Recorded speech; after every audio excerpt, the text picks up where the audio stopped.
Bom dia, gente. Estão conseguindo ouvir?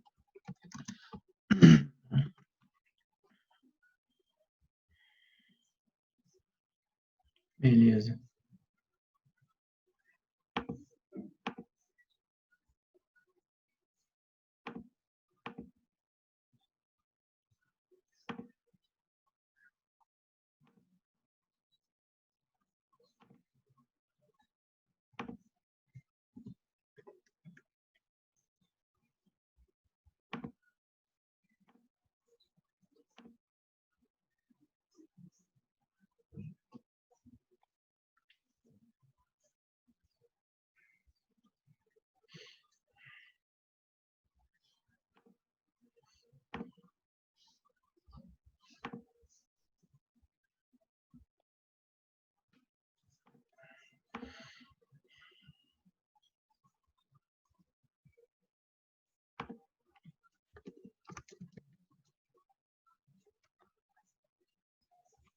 Gente, olha só, vamos lá então. O seguinte, na semana passada, deixa eu ver o que a gente falou aqui, a gente fez a correção dos exercícios do Stalin, não foi isso? Acho que foi. E aí, a, a minha intenção, né, de inicialmente, era da gente prosseguir com o conteúdo, tá? Mas hoje a gente vai fazer uma coisa diferente, na qual a gente vai fazer uma revisão, né, de alguns assuntos que a gente já trabalhou até aqui durante esse ano, tá? Então, assim, ao invés da gente prosseguir com o conteúdo, né, a gente vai fazer uma revisão do que já vimos até agora, tá?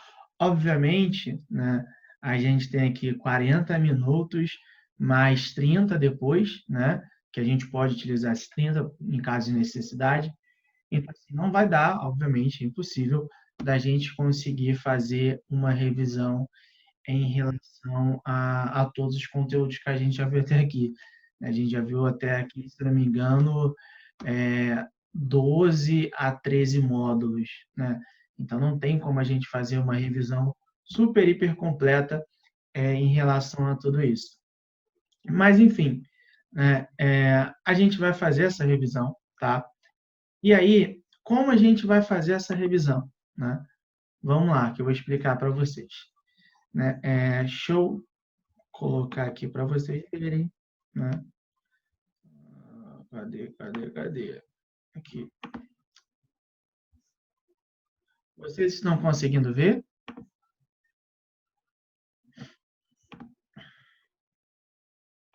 Beleza. Então, vamos lá. Como a gente vai fazer essa revisão? A gente vai fazer essa revisão agora, né, ao vivaço. Né? Não tem como ninguém fugir. Tem essa lista aqui de exercícios. Essa lista de exercícios tem 5 exercícios, tá? Então, vamos lá. Essa lista tem 5 exercícios. Né? Tem lá o nome completinho. Tem para vocês botarem o número da chamada. Não sei meu número da chamada. O que eu faço? Coloca qualquer um. Né? Isso aqui é o menos importante para a gente no momento. Tá? Então, vai ter esses 5 exercícios. A gente vai fazer agora. Né? Eu vou mandar o link para vocês.